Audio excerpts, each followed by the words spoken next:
ഞാൻ ദിലീപേട്ടനെ ദേഹപൊട്ടിക്കാണ്ട് പോയി. അപ്പൊ തന്നെ വെൽക്കം ഡ്രിങ്ക് ആയിട്ട് കട്ടൻ ചായ തന്നു. കട്ടൻ ചായ കിട്ടിയപ്പോൾ 2, 3 ഗ്ലാസ് വെറുതെ കിട്ടണില്ലേ, കണ്ടമാനം കുടിച്ചല്ലോ. അങ്ങനെ എന്തായാലും കുറെ മെനു കണ്ട് നോക്കിയപ്പോൾ എനിക്കൊരു കാര്യം മനസ്സിലായത്, മെനുവിൽ കണ്ടമാനം ഉണ്ട്, ഒന്നായിട്ട് നിരത്തി പറയാനൊന്നും കജൂല. അങ്ങനെ ആയിക്കോട്ടെ, സാധാ പുട്ടാണ് വന്നോട്ടെ എന്ന് പറഞ്ഞു. അങ്ങനെ സാധാ പുട്ടാണ് എത്തിയപ്പോൾ എനിക്ക് തോന്നി എന്താ പറയുക, നമ്മൾ ഉമ്മാരുണ്ടാക്കിയ അത്രയും സോഫ്റ്റ് ആയിട്ടുള്ള പുട്ട് കേട്ടോ. എന്താ പുട്ട് എന്ന് പറഞ്ഞാൽ അമ്മാതിരി പുട്ടാണ്. അങ്ങനെ ഏതായാലും ഞാൻ അങ്ങോട്ട് വാരി വിളിച്ചു. പിന്നെ കാട ഫ്രൈ ഉണ്ട്, അതും നല്ല ചൂട് കല്ലിൽ ഇങ്ങനെ ഓട്ടോമാറ്റിക് ഇങ്ങനെ ചൂടാണ് സംഭവം, സിസ്റ്റത്തിലൊക്കെയാണ് ടോലി കൊണ്ടുവന്നത്. അങ്ങനെ കാട ഫ്രൈയും ഞാൻ എടുത്ത് കാടൻ്റെ ഇതിനെന്ത് വേറെ എന്തൊക്കെ ഒരു പേരുണ്ട്, എന്തോ ഒരു പേരുണ്ടായി, ഞാൻ മറന്നുപോയി. അങ്ങനെ എന്തായാലും ഞാൻ അങ്ങോട്ട് വാരി വലിച്ചാണ്ട് തിന്നുന്നുണ്ട്. എന്താ ടേസ്റ്റിൻ്റെ മക്കളെ, നല്ല രസട്ടോ. എനിക്ക് ഭയങ്കരമായിട്ട് ഇഷ്ടപ്പെട്ട്.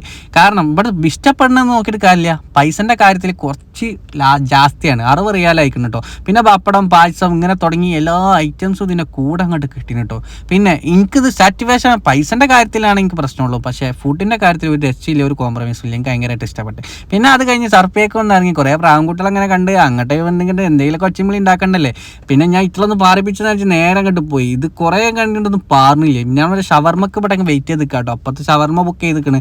അപ്പോൾ അതിൻ്റെ ഇടയിലാണ് ഇവന്മാരായിട്ട് കളിപ്പിച്ചത്. ഞാൻ ബസീര എന്നൊക്കെ വിളിച്ചു നോക്കി, ആരെങ്കിലുമൊക്കെ വിളിയൊക്കെ ഉണ്ടെങ്കിലോ ആരെങ്കിലുമൊക്കെ ഒരു സാധനം ഇതിൻ്റെ ഇടയ്ക്ക് കിടന്നിട്ടുണ്ടെങ്കിലോ എന്ന് വിചാരിച്ചിട്ടേ.